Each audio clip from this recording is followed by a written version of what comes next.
예, 사도행전 12장 13절부터 17절까지, 사도행전 12장 13절부터 17절까지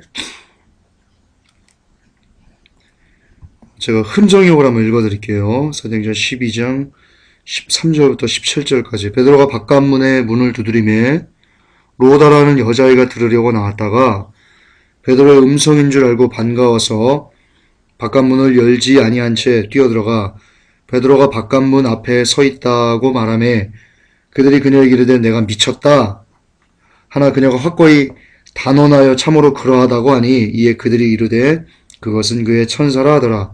그러나 베드로가 계속해서 두드림으로 그들이 문을 열어 그를 보고 놀라거늘. 아멘. 16절까지만 읽을게요. 여기 여러분 기도응답의 비밀이 담겨 있습니다. 여러분들이 지금 읽으신 사도행전 12장 13절부터 16절까지예요. 그동안 여러분들이 그렇게 갈망했던 기도응답, 예, 그 비밀이 거기에 담겨 있습니다. 그런데 죄송하지만 그 비밀이 여러분들에게 별로 그렇게 좋지는 않을 겁니다. 오늘 말씀의 제목은요, 수요 설교 제목은 기도응답의 비밀입니다. 기도응답의 비밀 말씀 전하도록 하겠습니다. 여러분, 기도응답은 성도님들의 바람이죠. 뭐 제 바람이기도 하고요. 기도를 하고 하나님으로부터 응답을 받는다는 거 신비죠. 감사한 일이죠. 그리고 우리가 고대하고 기대하는 바이기도 합니다. 그러나 안타깝지만 지금 현재 한국교회에서 많은 부분에서 이 기도응답에 대해서 가르쳐주는 가르침, 그리고 배우는 것들, 우리가 아는 바들이 참담할 정도로 안타깝다. 그게 제 개인적인 생각입니다. 왜냐하면 이 바람을, 이 기도응답에 대한 성도들의 열망을 이용하는 무리들이 있기 때문입니다. 그들이 누구냐면요, 번영신학 설교자들입니다. 번영신학을 설파하는 설교자들은 이렇게 얘기합니다. 기도해라. 그리고 믿어라. 그러면 받을 수 있다. 너 왜 그 기도응답을 하는데 응답을 못 받니? 그것은 있잖아. 당신이 믿음이 없기 때문이야. 믿기만 하면 뭐든지 다 받을 수 있다? 기도응답 어려운 거 아니야. 믿음만 가지면 돼. 그렇게들 얘기합니다. 그러니 무조건 구한 것은 믿은 줄 알라? 라고 성경도 얘기했어. 그러니까 하나님한테 무언가를 받지 못하고 얻지 못하는 그 단 하나의 이유는 이거 구하지 않은 거고, 그리고 믿지 않기 때문이야. 라고 이렇게 마치 성경인 것처럼 성경반 거짓반을 믹스해가지고요, 굉장히 그럴듯한 포장지로 감싸서 성도들에게 줍니다. 그리고 이것이 마치 기도응답이 엄청난 비밀인 것처럼 성도들에게 전하고 있습니다.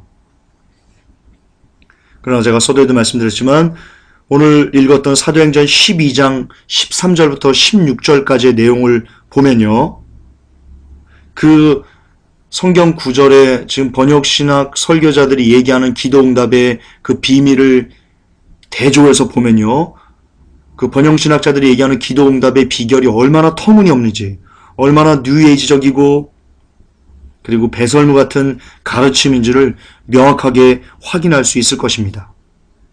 예, 그럴 수 있을 것입니다. 그건 제가 잠시 뒤에 풀어드리고요. 먼저 이 기도응답에 대해서, 이 기도응답의 비밀이라고 말하는 그들이 주장하는 성경 구절이, 대표적인 성경 구절이 두 개가 있습니다. 제가 그것을 먼저 여러분들에게 좀 풀어드리고, 그리고 나서 과연 성경에서 얘기하는 기도응답의 비밀은 무엇인지를 다시 가서 설명을 해드리겠습니다. 두 가지는 이것입니다.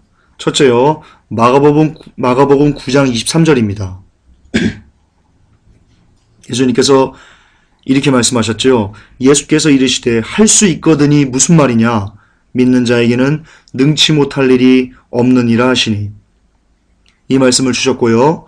또 하나는 요한복음 15장 7절입니다. 너희가 내 안에 거하고 내 말이 너희 안에 거하면 무엇이든지 원하는 대로 구하라. 그리하면 이루리라. 특히 요한복음 15장 7절에서 이 번영신학 설교자들은요, 너희가 내 안에 거하고 내 말이 너희 안에 거하면을 싹 뺍니다. 빼고는요, 이것만 씁니다. 무엇이든지 원하는 대로 구하라. 그러면 이루리라. 자, 봤지? 무엇이든지 원하는 대로 구하라 그랬어. 그러면 받을 수 있다고 그랬어. 그러니까 성도 여러분들, 무엇인지 구하는 게 옳은 겁니다. 성경적인 겁니다. 라고 이야기합니다. 참담한 겁니다. 참담한 겁니다. 자, 어쨌든 이 1번과 2번이 마가복음 9장 23절과 요한복음 15장 7절이 이 믿음을 강조하는 번영신학 설교자들이 주로 인용하는 기도응답을 받을 수 있다. 기도응답을 받기 위해서는 믿음이 있어야 된다라는 것을 증언하는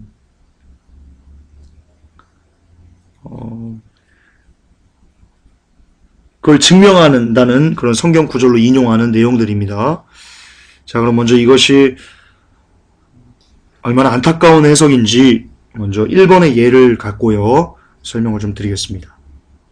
이들은 1번의 예를 들면서 이렇게 얘기합니다. 자, 봐라. 주님께서 할 수 있거든이라고 말하지 말라고 그랬다.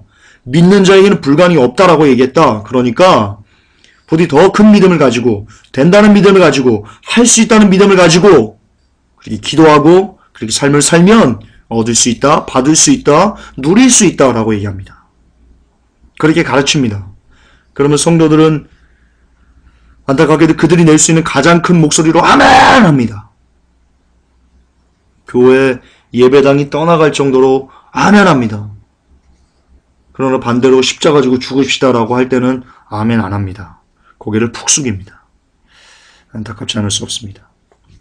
그러나 여러분, 이 마가복음 9장 23절에 있는 내용은요, 예수께서 이리 할 수 있거든이 무슨 말이냐, 이 말은요, 지금 현재 번영신학 설교자들이 이야기하는 것과는 전혀 다른 얘기입니다. 전혀 맞지 않은 얘기입니다. 자, 무슨 뜻인지 제가 설명을 좀 드리겠습니다. 9장에 무슨 내용이 나옵니까? 9장 22절에 보면 이런 구절이 나옵니다. 귀신이 저를 죽이려고 불과 물에 자주 던지었나이다. 그러나 무엇을 하실 수 있거든 우리를 불쌍히 여기사 도와주옵소서. 자, 이 배경 설명을 잠깐 드리겠습니다. 이 귀신이 들린 아이를 가지고 있었던 아버지가 있었습니다. 그래서 이 아버지가 안타까운 마음에 이 자기 아이를 살리기 위해서 주님의 제자들에게 먼저 데리고 갔습니다. 제발 좀 살려주세요.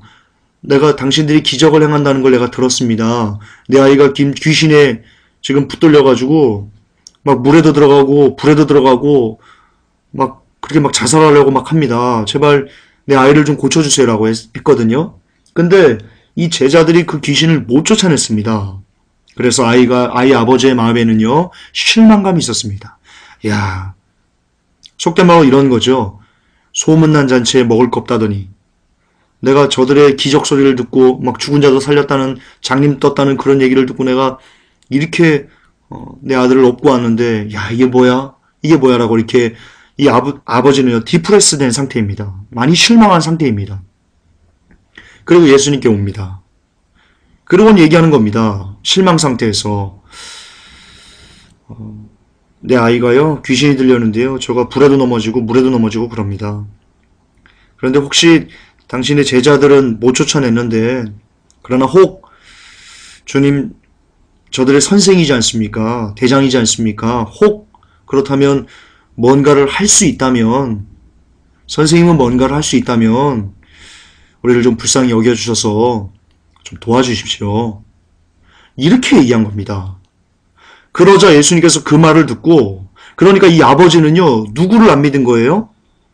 내 아들이 병이 나을 것이다 라는 믿음이 없었던 게 아니고요, 이 아버지는 어떤 믿음이 없었냐면요, 야, 예수님이 과연 내 아이를 살려줄 수 있을까? 야, 예수님 제자들도 이거 그렇게 많은 12명이 다 달라붙어도 안 됐는데, 야, 과연 저 예수라는 저분이 내 아이에 들은 이 귀신을 쫓아낼 수 있을까? 과연?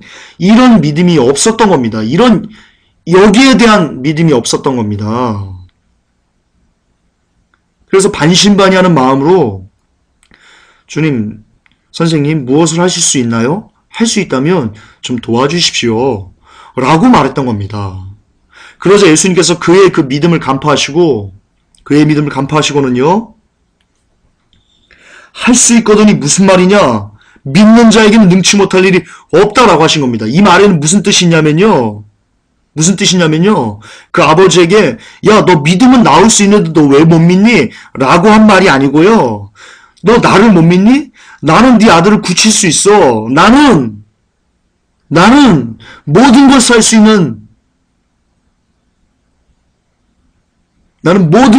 있는 전능자야. 내가 네 아들의 귀신을 너 나를 만지 않지 않고는 내가 모든 것을 할 수 있다는 것을 너는 믿어야만 한단다. 그 말인 겁니다. 이해가 좀 되십니까? 그가 믿음으로 병을 고칠 수 있다는 게 아니고요. 야, 나를 믿어. 나는 할 수 있어. 예수 그리스도인 나를 믿으라고. 내가 할 수 있음을 믿으라고. 주님이 야, 나는 할 수 있다 라는 것을 네가 좀 믿어줘. 아버지, 너 좀 믿어줘. 그 귀신 들린 아버지, 당신 이름이 뭐라고 할까요? 그러니까 이게 그 회복교회 예배 드릴 때 앞에 누가 있으면 제가 그래서 가장 앞에 있는 창주 형제 이름을 제가 계속 대는 거예요. 이렇게 바로바로 누군가가 이렇게 실명이 이름이 좀 거명되면서 예를 들어야지 바로바로 이해가 되거든요. 근데 지금 아무도 없이 혼자 하니까 이게 자꾸 이렇게 꼬이는 거예요. 어쨌든 우리 앞에 그 성도님이 있다고 치고 제가 예를 듭시다. 그 아버지 이름이 창주 형제라고 합시다. 그러면 이봐 창주 형제, 내가 할 수 있는 것을 믿어. 그래야지 영광을 볼 수 있어. 라고 얘기하는 겁니다. 창주 형제가 예수님 없이도 야 주님 내가 이것을 믿으면 내 아이가 날 수 있다는 그 믿음만 있으면 내 아들이 고침받겠구나 라는 믿음을 가지라는 게 아니고요. 주 예수 그리스도 내가 할 수 있다는 것을 믿으라는 것입니다. 예, 내가 할 수 없는 일을 세상에 없다. 너는 반드시 그런 믿음을 가져야만 한다. 그래야 기적을 볼 수 있을 것이다. 라는 뜻. 그게 바로 할 수 있거든이 무슨 말이냐? 믿는 자에게는 능치 못할 일이 없느니라. 그 말의 진짜 의미입니다. 다시 말해서 번영신학 설교자들이 말한 대로 나는 할 수 있어 라는 믿음을 가지라는 것이 아니고요. 예수님께서는 모든 것을 할 수 있다라는 철저한 예수 중심 믿음을 가지라는 뜻입니다. 그러므로 이 구절을 근거로요. 성도들에게 자 보십시오. 예수님께서는 분명히 할 수 있다는 믿음을 가진 자는 무엇인지 할 수 있게 될 거라고 하셨습니다. 라고 설교하는 것은요. 대단히 악한 죄입니다. 그것은 성령 회방죄입니다. 여러분 성령 회방죄 많이 들어보셨죠? 제가 한 3-4번 설교한 것 같은데요. 설교 때 제가 이 말씀을 드린 것 같은데요. 오늘 또 얘기를 해야 되겠네요. 성령 회방죄. 어떤 성령의 일을 제한하는 것, 예를 들어서 방언, 신유, 예언, 은사, 병고침 이런 것을 인정하지 않으면 사람들이 성령 회방죄라고 합니다.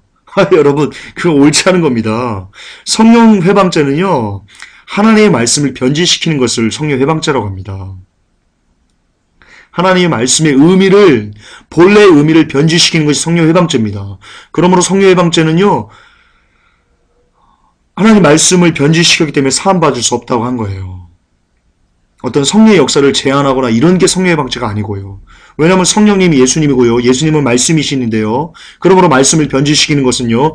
예수님을 변질시키는 것과 똑같은 죄를 범하는 거예요. 그게 성령의 방죄예요. 그렇기 때문에 성경은 말씀 맡은 자들을 선생이 많이 되지 말라고 한 거예요. 왜냐하면 선생은요. 대단히 위험한 직업이에요. 직업이라고 한 대단히 위험한 직분이에요. 선생이 된다는 것은. 왜냐하면 잘못하면 성령의 방죄를 지을 수 있거든요. 그러므로 말씀 맡은 자들은요. 정말 두렵고 떨림으로 정말 엄청나게 두렵고 떨림으로 말씀 앞에 오직 말씀으로만 말씀을 전해야만 해요. 성령의 방죄는 대단히 무서운 거예요. 말씀을 맡은 자들이 가진 그 책임은요. 대단히 무서운 거예요.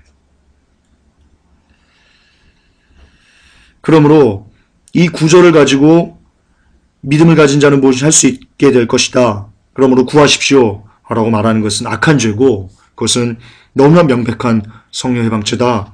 라고 할 수 있습니다. 따라서 번영신학을 설파하는 이들은 지금 무슨 죄를 차곡차곡 쌓고 있는 중이냐면요. 성령 해방죄를 차곡차곡 쌓고 있는 겁니다. 무서운 겁니다. 빨리 돌이켜야 됩니다. 번영신학 설교자들은 빨리 돌이켜야 됩니다. 그리고 이 번영신학 설교자들의 이 기도응답 가르침을 받고요. 지금 그대로 똑같이 행하는 사람들은요. 빨리 돌아서야 됩니다. 엄청난 하나님의 분노 앞에 지금 서 있다는 것을 깊이 깨달으셔야 됩니다. 자, 그리고 두 번째 봅시다. 요한복음 15장 7절에 무엇인지 원하는 대로 구하라 그러면 이루리라 라고 하면서요. 이 번영신학 설교자들은 그 부분만 딱 떼어서 이렇게 얘기합니다. 자, 봐라, 무엇인지 원하는 대로 구하면 받을 수 있다고 하지 않았냐? 그러니 지금 주께로부터 받고 싶은 모든 것을 자네의 권세를 사용해서 구하도록 해라. 예, 이게 그들의 논리인데요. 이것 역시 심각한 성령 해방죄를 짓고 있는 중입니다.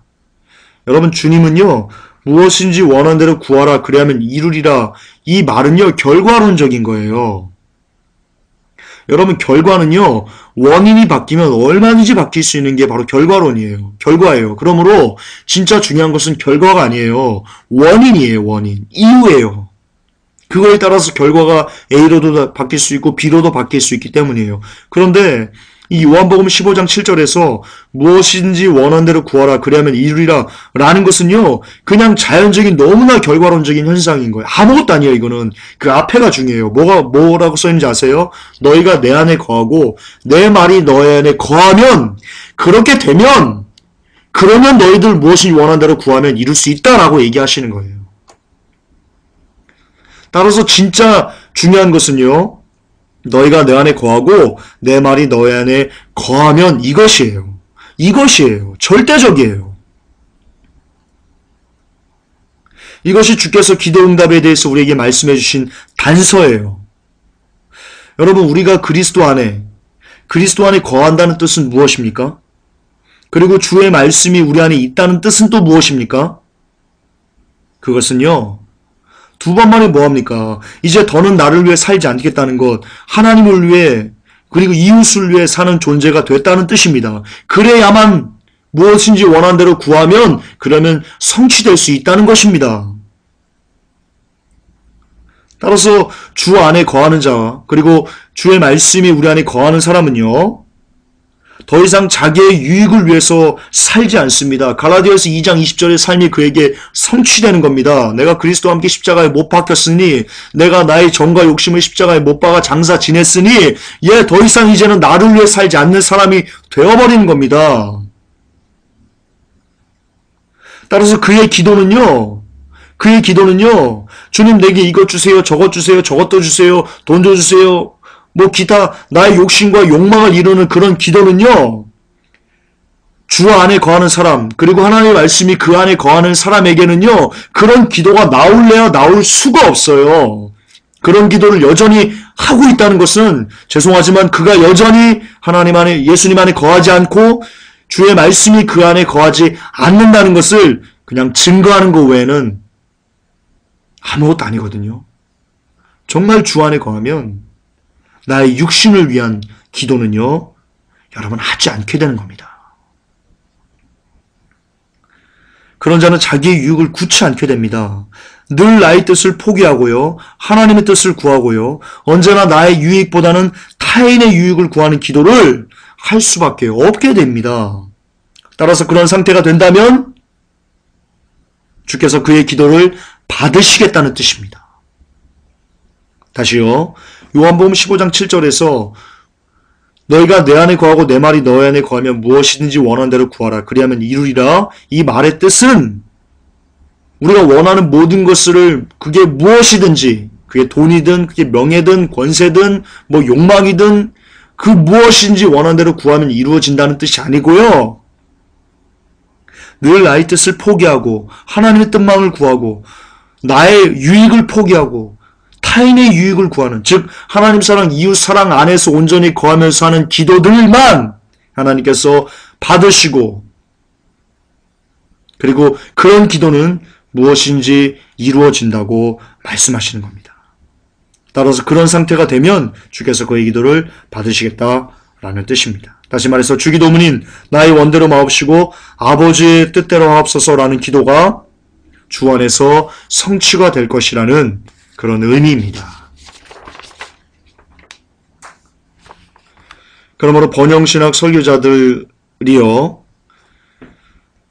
그 구절을 가지고 요한복음 15장 7절에서 무엇인지 원하는 대로 구하라, 이 구절을 떼어서 우리의 육신이 원하는 바람들을 모두 다 기도로 얻을 수 있다라고 가르치는 것은요, 거듭 반복하지만 지금 엄청난 하나님의 진노를 그들의 위에, 영혼 위에 쌓고 있는 중이라는 것을 밝히 깨달아 아셔야 됩니다. 그리고 그들의 기도를 그대로 받아서 똑같이 그런 기도를 남발하고 그런 기도의 응답을 갈망하고 그렇게 하나님께 강요하는 기도를 하는 사람들은 역시 그들의 영혼 위에도 하나님의 엄청난 진노를 지금 쌓고 있는 중이라는 것을 반드시 깨달아 하셔야 됩니다. 너무나 많이 예를 들었지만 또 예를 들겠습니다. 여기에 해당하는 기도가 바로 4차원의 영성입니다. 조영기 목사님이 쓰신 4차원의 영성대로 기도를 하는 것이 바로 그 기도 방법이 뭐냐면 바로 무엇인지 원한 대로 구하라 해서 앞구절을 다 빼고 그냥 무엇이든지에 집중한 악한 기도입니다. 그대로 지금 기도하는 것은 4차원의 영성이 가르친 대로 그대로 계속 여전히 기도하는 것은요, 하나님의 진노를 지금 당신의 영혼이 쌓고 있는 중이라는 것을 이 시간 반드시 깨달을 수 있기를 주 예수 그리스도의 이름으로 부탁드립니다. 성경 어디를 봐도 개인적인 욕망과 바람들을 기도해서 얻을 수 있다라고 가르치는 구절은 단 한 군데도 없습니다. 오히려 성경은 우리가 욕심에 이끌려 사는 삶, 그리고 그런 류의 기도는 악하다 라고 성경은 오히려 성토하고 있다는 것을 기억하시기 바랍니다. 오늘 사도행전 12장 15절에서 16절을 다시 한번 봅시다. 저희가 말하되 내가 미쳤다 하나 계지바이는 힘써 말하되 참말이라 하니 저희가 말하되 그러면 그의 천사라 하더라. 16절에 베드로가 문 두드리기를 그치지 아니하니 저희가 문을 열어 베드로를 보고 놀라는지라. 자, 이제 진짜 기도 응답의 비밀에 대해서 여러분들께 알려드릴 겁니다. 여러분, 사도행전 12장에는 어떤 내용이 나와 있냐면요, 야고보가 순교합니다. 최초의 순교자가 나오는 겁니다. 그러자 베드로도 유대인들이 그것을 야고보가 죽은 것을 보고는요 막 좋아했습니다. 그러니까 무리의 만족을 주고자 베드로도 잡아서 이제 베드로를 다음날 이제 죽이려고 끌고 갔습니다. 감옥에 가뒀습니다. 성도들은 그걸 보고는요 돌아가서 열심히 합심해서 베드로를 위해서 기도했습니다. 간절히 기도했습니다. 뭐라고 기도했겠습니까? 살려달라고 기도했겠죠. 살려달라고. 그런데 문제는 뭐냐면 성도들이 간절히 기도를 했어요. 그런데 문제는 그들은 베드로가 다시 반드시 살 것이라는 믿음을 가진 상태가 아니었다는 데 있어요. 여러분, 아이러니하지 않아요? 자, 지금 믿음의 이 번영신학을 설파하는 사람들의 주장이 뭡니까? 왜 못 구해? 왜 기도응답을 못 받는 거야? 믿지 못하기 때문이야 라고 얘기를 하는 거라니까요. 믿는다는, 믿을 수 있다는, 될 거라는 믿음만 있다면 너 뭐든지 다 받을 수 있어. 받아 누릴 수 있어. 이게 지금 이 번영신학 설교자들이 기도응답의 비밀이라면서 말하는 거라니까요. 근데 지금 초대교회 성도들 삶을 보세요. 초대교회 성도들이 얼마나 믿음이 좋았어요. 예수님을 직접 봤어요. 예수님의 죽으심도 직접 봤고 부활도 직접 봤고 하늘로 승천하는 것도 직접 보았어요. 이들이 믿음이 없었겠어요? 예수님이 있다는? 그런데도 불구하고요. 이들은요. 베드로가 살아날 것을 못 믿었어요.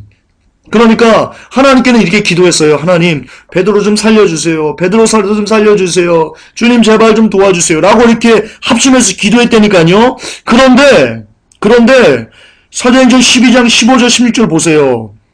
베드로가 문을 두드니까 로다라는 계집아이가 베드로다 베드로라고 그랬어요. 그랬더니 뭐라고 그럽니까 이 사람들이? 야 미쳤네.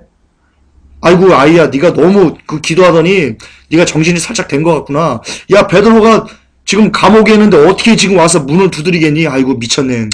아이고 이랬다니까요. 무슨 뜻이에요? 못 믿은 거예요. 베드로가 살아날 것을.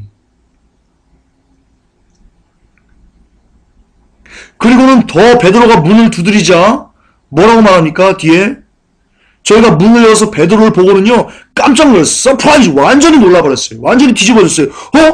진짜 베드로가 와 있네? 뭘 의미하는 거예요? 사도들은 이 성도들은요 베드로가 살기를 간절히 기도했지만 그러나 진짜 베드로가 살아날 것에 대한 확고한 믿음은 없었다는 거예요. 그러나 그럼에도 불구하고 하나님은 이 성도들의 기도를 응답하시고 베드로를 살려내셨다는 겁니다. 이게 중요한 겁니다. 이게 너무나 중요합니다. 여러분 여기에 기도 응답의 비밀이 담겨 있습니다. 정말 온전한 비밀이 여기에 담겨 있습니다. 뭘 알 수 있습니까? 성도들이 베드로가 살 수 있는 확신을 안 가진 상태에서 기도했다고 할지라도 그런 상태에서 기도했다 할지라도 그 기도를 하나님께서 듣기를 원하신다면 하나님께서 응답하기를 기뻐하셨다면 응답하신다는 겁니다. 따라서 기도 응답은 우리의 믿음의 확신과는 전혀 관계가 없다는 것입니다.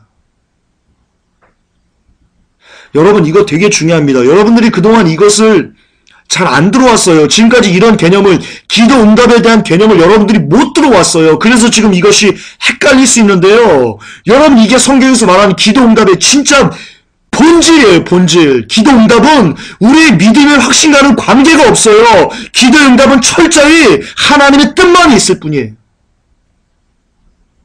다시 강조할게요. 기도응답의 본질, 기도응답의 비밀은 우리가 기도한 것이 내게 응답될 거야, 내게 이루어질 거라는 확신과는 아무런 관계가 없어요. 아무런 상관관계가 없어요.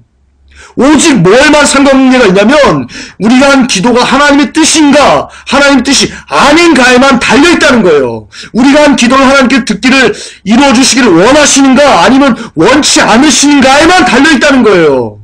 그거에 따라서 우리에게 기도 응답이 올 수도 있고 안 올 수도 있다는 거예요. 아멘. 여러분 깨달으셔야 돼요. 기도 응답은 우리의 것이 아니에요. 기도 응답은 전적으로 여호와 하나님 한 분의 것이에요. 그것은 인정하셔야 돼요.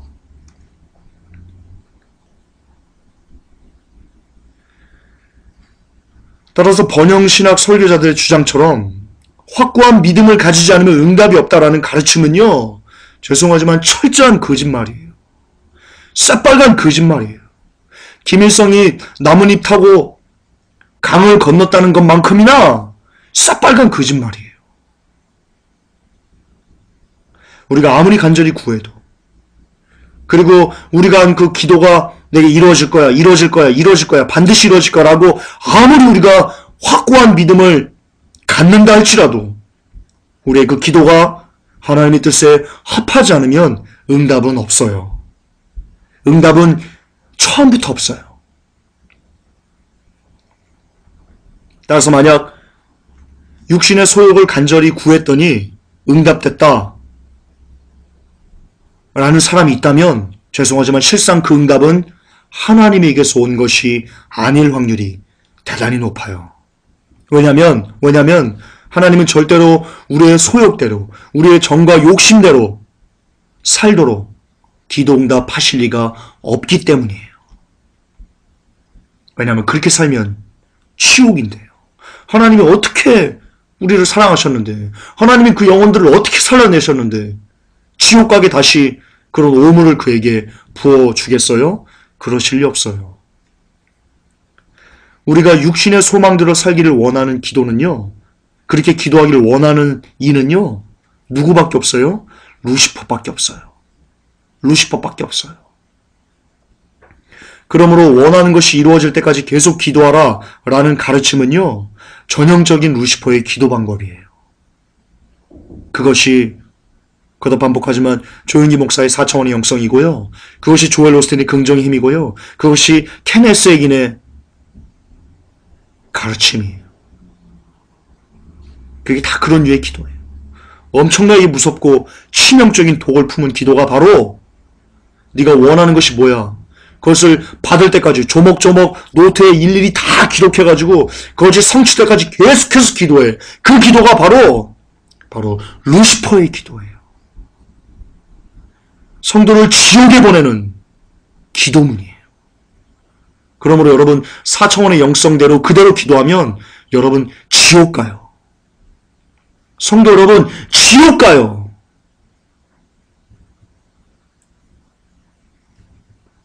지금 버퍼링이 심합니까? 할렐루야 성도님들.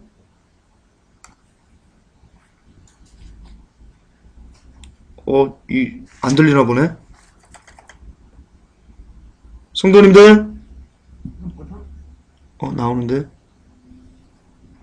깜짝이야. 다시요. 자, 노트에다가 네가 원하는 것이 뭐야? 그것을 일일이 적어봐. 그리고 그것이 성취될 때까지 그냥 끊임없이 기도해. 그리고 믿어. 완전히 믿어버려. 그러면 성취될 거야. 라고 말하는 그 기도, 그렇게 가르치는 그 기도는요, 그게 4차원의 영성인데요. 그 기도는요, 루시퍼가 가르쳐주는 기도 방법이라니까요. 그래서 따라서 그 기도대로 기도를 하고 이 땅을 살아가면요, 그 끝은요, 여러분 지옥이에요. 제가 지금 되게 무서운 얘기 하는 거예요, 여러분. 그것만큼 무서운 기도문은 없어요. 독이에요, 독. 청산가리를 먹고 나는 살 거야. 내 영이 건강해져. 내 육신이 건강해질 것 같아. 아닌 거 아시죠? 청산가리 먹으면 죽어요. 농약 먹으면 죽어요. 그렇습니다. 기도응답이란 철저하게 하나님 중심에서 바라보는 것이어야만 해요.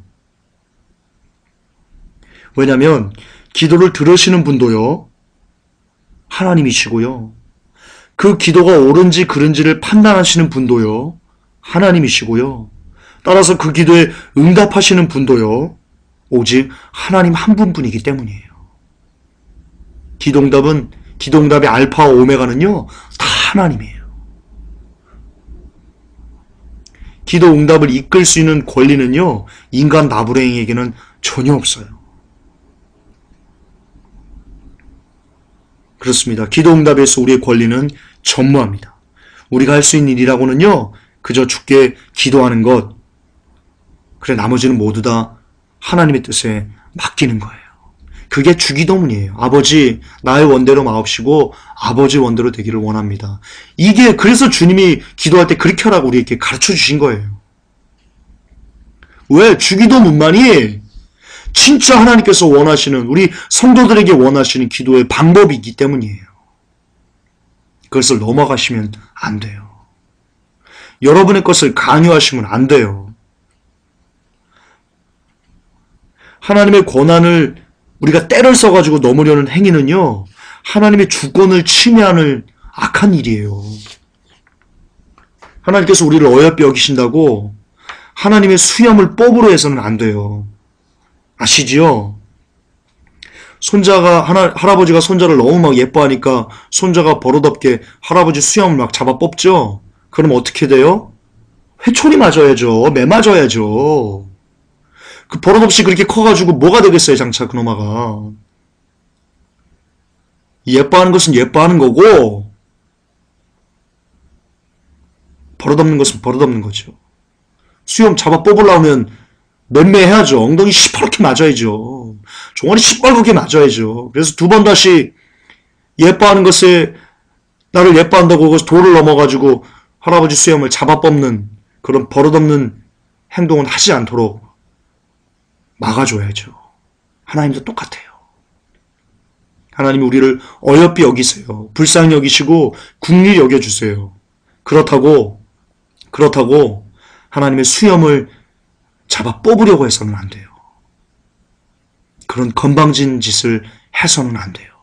그게 뭐예요?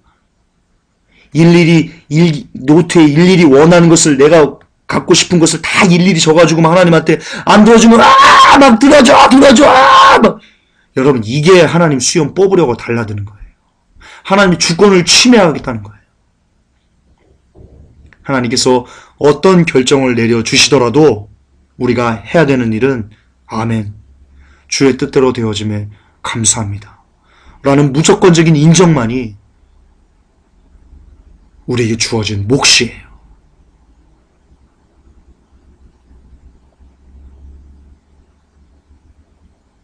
예, 그래요.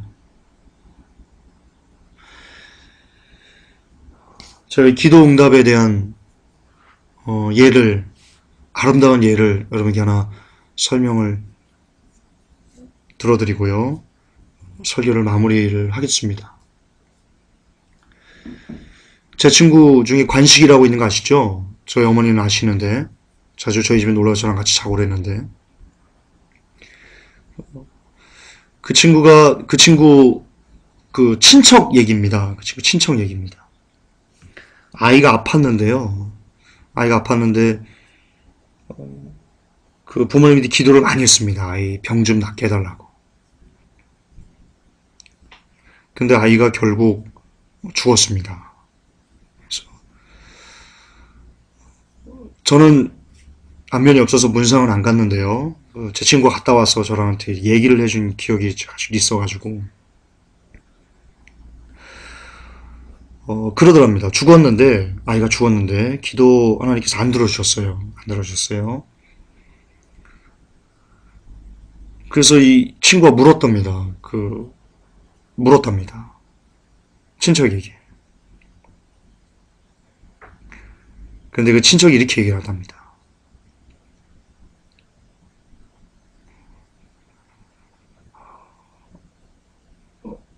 그러니까 이 커피를 이렇게 줬대요. 커피를. 하도 오래돼가지고 기억이 가물가물한데 커피를 이렇게 줬대요. 그 친구 관식이가 뽑아가지고. 그랬더니 커피를 받고는 이렇게 기도를 하더랍니다. 감사 기도를. 그리고 마시더랍니다. 그래서 물었답니다. 아니, 아이 이렇게 안 살려주고 하나님이 데려가셨는데 나는 믿음이 없어서 물어보는데 괜찮냐고. 괜찮으신 겁니까? 좀 서운하지 않습니까? 하나님한테? 그렇게 물어봤답니다. 그랬더니 제 기억에는 그 친척이 뭐라고 얘기했냐면요.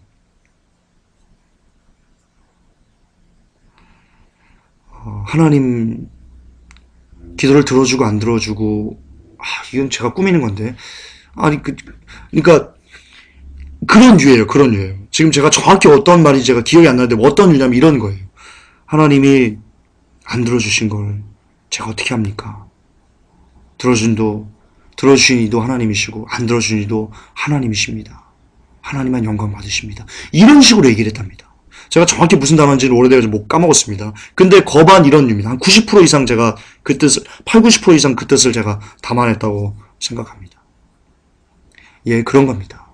그분의 모습이 진짜 크리스찬의 모습이지 않을까요? 정말 눈에 넣어도 아프지 않은데 아이가 죽었어요. 근데 그 아이를 위해서 많이 기도했는데 하나님이 그것에 응답하지 않고 그냥 데려가셨어요. 그러나 그럼에도 불구하고 이 아이를 살려주신 것도, 그리고 데려가신 것도 하나님의 권한입니다. 내가 할 수 있는 일은 그냥 하나님께 감사를 드리는 것밖에 없습니다라고 고백하는 그분, 그런 분이 크리스찬이죠. 그게 진짜 믿음이죠. 그게 진짜 기도 응답을 체험하는 사람의 삶이지요. 회복교회 성도 여러분, 우리도 그럽시다. 제발 기도했는데 기도 안 들어졌다고 땡깡 좀 부리지 맙시다. 하나님이 뜻이 있으니까 안 들으셨겠죠. 내가 그 응답 받아서, 예를 들어서 내가 부자가 되면 내가 갖고 타락할 것 같으니까 하나님이 나보다 나를 더 잘 아시니까, 나의 머리카락까지 사시는 분이시니까 안 들어주신 거겠죠. 할렐루야 하세요. 할렐루야 하세요. 어떤 기도응답이, 어떤 삶의 열매가 내게 이루어지더라도 그냥 그대로 다 할렐루야, 아멘, 감사합니다라고 고백할 수 있는 것이 크리스찬이에요. 그런 사람들만 크리스찬이에요. 그것이 전적으로 하나님의 주권에 순종하고 인정하고 하나님을 믿는 사람들이 나타내는 열매들이에요. 그렇습니다. 여러분 삶에 어떤 삶이 펼쳐질지는 모릅니다. 그러나 그것이 여러분이 생각하지 않은 끔찍한 삶이라 할지라도, 그렇다 할지라도, 그럼에도 불구하고 그리 아니하실지라도 감사할 수 있는 것, 그가 크리스찬이에요. 우리는 사도행전 12장의 그 구절을 통해서 우리는 그 삶을 배워야 돼요. 모든 주권을 하나님께 올리고 우리의 일하는 모든 일에 감사하는 법을 배우는,